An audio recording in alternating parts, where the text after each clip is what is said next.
Bonjour et bienvenue pour cette nouvelle chronique d'Hannibal Lecter. Ça y est, les chroniques reprennent, c'est la rentrée et on va se remettre à chroniquer des livres très régulièrement sur Hannibal Lecter.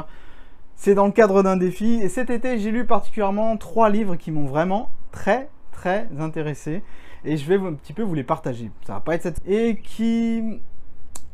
ma foi, c'était une agréable surprise parce qu'on me l'a recommandé il y a longtemps mais je me suis pas mis tout de suite à la lecture parce que je me suis dit, vu le titre, vu un petit peu le sujet de quoi ça parle, je vais encore tomber sur les mêmes choses et finalement j'étais pas très motivé à le lire. Donc ce que j'ai fait, j'ai repoussé de plus en plus tard comme ça.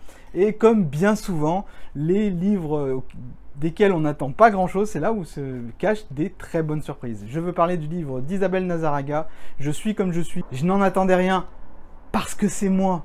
Parce que c'était pas le sujet que j'avais envie de lire en priorité, mais comme je le dis souvent sur Hannibal Lecter et sur Potion de vie, il faut lire absolument dans plein de domaines différents, même des choses qui sortent un petit peu de votre zone de confort. On va parler tout de suite de valeurs, de contre-valeurs, de comment vous allez évoluer, et peut-être même d'insatisfaction dans votre vie personnelle, au niveau relationnel ou professionnel. C'est parti.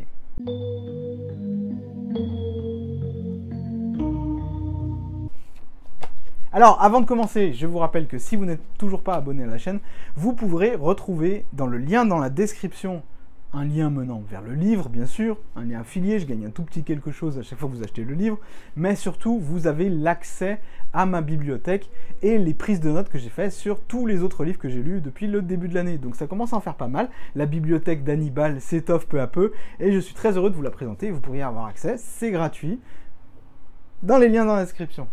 Également, avant de commencer, je voulais vous rappeler que vous avez vu des petites diffusions en live de ma part sur YouTube, sur ma chaîne Hannibal Lecter.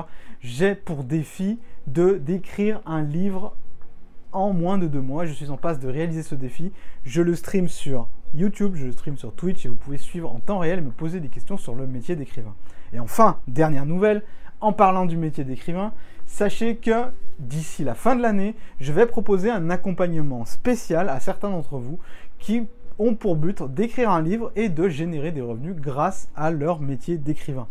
Quand je dis métier, c'est on va faire en sorte que votre livre soit publié et que vous puissiez traiter ça de façon professionnelle comme un véritable écrivain.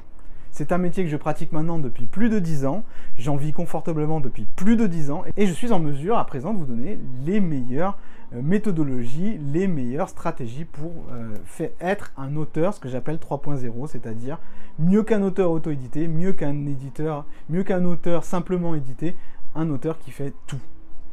J'ai hâte de vous proposer cette formation. En attendant, on va revenir un peu à nos moutons et parler de « Je suis comme je suis ». En d'autres termes, tu es comme tu es. Alors, l'auteur est Isabelle Nazarraga, qui est une thérapeute comportementaliste, est née en France. Son père était un ancien ambassadeur de Perse. Et Isabelle Nazarraga s'est spécialisée dans la relation. La relation de couple, la relation avec les parents, mais aussi les relations que vous pouvez avoir avec quelqu'un d'autre. Les relations de manipulation notamment, donc son travail s'axe beaucoup là-dessus.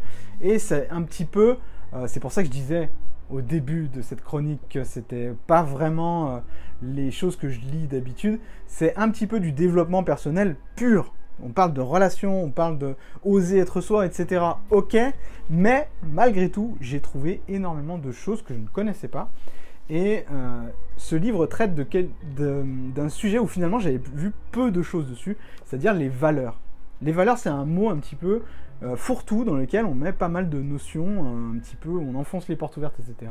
Mais j'ai trouvé dans Je suis comme je suis un vrai descriptif de ce qu'est une valeur, de ce qu'est également, à l'opposé, une contre-valeur. On va parler de ça. Qu'est-ce qu'une valeur? Une valeur, c'est ce qui vous définit, c'est ce qui fait un petit peu le socle de votre personnalité et de votre tempérament. Si vous connaissez vos valeurs, alors vous savez un peu mieux vivre conformément à vos valeurs, comme on dit, et vous savez un petit peu mieux vous orienter dans votre vie. Si c'était si facile que ça de connaître ces valeurs, alors tout le monde serait heureux, pour ainsi dire. Le truc, il y a 2 choses à savoir sur vos valeurs. La première, c'est que vous supposez avoir des valeurs alors qu'en fait, vous vous trompez sur vous-même. Et la deuxième chose, c'est que vos valeurs, elles changent avec le temps. Vous pouvez par exemple avoir, quand vous commencez, une certaine envie de liberté et d'autonomie, donc c'est des valeurs qui sont différentes, elles sont toutes décrites, je dis bien toutes décrites dans le livre « Je suis comme je suis ». Vous pouvez avoir au début de votre carrière, quand vous êtes jeune, quand vous terminez un petit peu les études, que vous vous lancez dans la vie active, vous pouvez avoir comme valeur l'autonomie et la liberté, c'est ce qui vous drive vraiment, et les contre-valeurs, c'est ce que vous cherchez au contraire à éviter, et vous cherchez à éviter le manque de liberté par exemple, l'espace réduit, vous cherchez à éviter le rejet des autres peut-être, etc. Mais peut-être que, et même sans doute, au cours de votre vie, votre hiérarchie des valeurs, elle va changer. Peut-être que l'autonomie et la liberté vont baisser un petit peu dans votre hiérarchie des valeurs. Peut-être qu'au contraire, une certaine valeur que vous n'aviez pas du tout dans votre top 10 va faire son apparition, et cette valeur, c'est peut-être celle de la sécurité matérielle. Et oui, la sécurité matérielle, c'est pas quelque chose qu'on pense quand on a 20 ans, mais quand on a 40, c'est un peu plus. Quand on a une famille à nourrir, quand on est un peu préoccupé du futur, etc. On est moins préoccupé du futur quand on est jeune, peut-être. Voilà un petit peu comment les choses peuvent changer en vous. Et si vous n'êtes pas au courant que ça peut changer, alors vous pouvez être prisonnier d'un choix que vous aviez fait il y a 20 ans et qui ne vous satisfait plus à présent. C'est pour ça également qu'on voit pas mal de gens changer de carrière du tout au tout, changer de vie, etc. C'est parce qu'ils ne vivent plus conformément à leurs valeurs. Ou alors, leur valeur, et c'est plus ça qui est plus exact, a changé au fil des années. Et leur hiérarchie a changé. Peut-être que leur besoin de sécurité matérielle et financière est comblé et qu'au contraire de ce que je disais tout à l'heure, certaines personnes éprouvent maintenant le besoin d'être un peu plus autonome, libre, etc. Alors évidemment, au niveau des relations, ça change aussi. Parce que quelqu'un qui a la valeur liberté, autonomie, liberté par exemple, en numéro 1 de sa liste des valeurs, est quelqu'un qui vit pour la liberté. Donc l'idée même de se mettre en couple est quelque chose qui est donc une contrainte, et donc c'est quelque chose qui va pas être totalement, qui va pas totalement correspondre à la personne qui a pour valeur numéro 1 la liberté. Donc pour les relations de couple, ça aide à comprendre l'autre déjà, et pour son propre cheminement au niveau professionnel, ça aide également à comprendre pourquoi on est malheureux dans son travail, ou pourquoi au contraire on est heureux dans son travail. Ce livre nous dit tout pourquoi, et l'essentiel, la grande partie de ce livre, c'est un outil en fait. Prenez Je suis comme je suis comme un outil qui va vous aider à déterminer quelles sont vos valeurs. Et pour cela, cet outil vous demande de prendre une échelle de 1 à 10 et de noter votre top 10 des valeurs. Mais alors, oui, vous allez dire, mais le top 10, je le prends comment? Et c'est tout là-dedans. Vous avez toutes les valeurs décrites là-dedans par quelqu'un dont c'est le métier. Quelqu'un qui est psychologue, thérapeute, comportementaliste. Vous avez toutes les valeurs qui sont écrites. Donc, il vous reste qu'à faire votre marché et prendre celles qui, selon vous, vous correspondent le plus. Ensuite, vous prenez une autre échelle et vous faites maintenant la liste des contre-valeurs, c'est-à-dire les choses que vous souhaitez absolument éviter et que vous ne vivez pas au quotidien. Par exemple, si vous avez comme contre-valeur la médiocrité, c'est quelque chose que vous ne vivez pas, vous ne vous sentez pas médiocre. Par contre, en revanche, votre but est d'éviter la médiocrité. Vous avez en contre-valeur la médiocrité, vous détestez tout ce qui est médiocre et tout ce qui peut vous amener à être médiocre également. Donc ça, c'est très intéressant à connaître, ces contre-valeurs, parce que elles aussi vont changer au fur et à mesure de votre vie.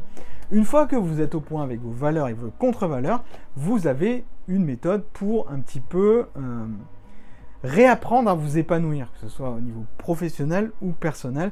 Vous avez des conseils pour mettre de l'eau dans votre vin si vous êtes trop radical, ou pour un petit peu lâcher prise si vous avez du mal, si vous avez un sentiment, une sensation, une volonté de contrôle à tout prix, etc. Vous avez quelques bons conseils. Et pour moi, la bonne surprise, ça a été déjà que je me trompais sur certaines valeurs que j'avais, qui étaient beaucoup plus bas que j'imaginais dans ma hiérarchie.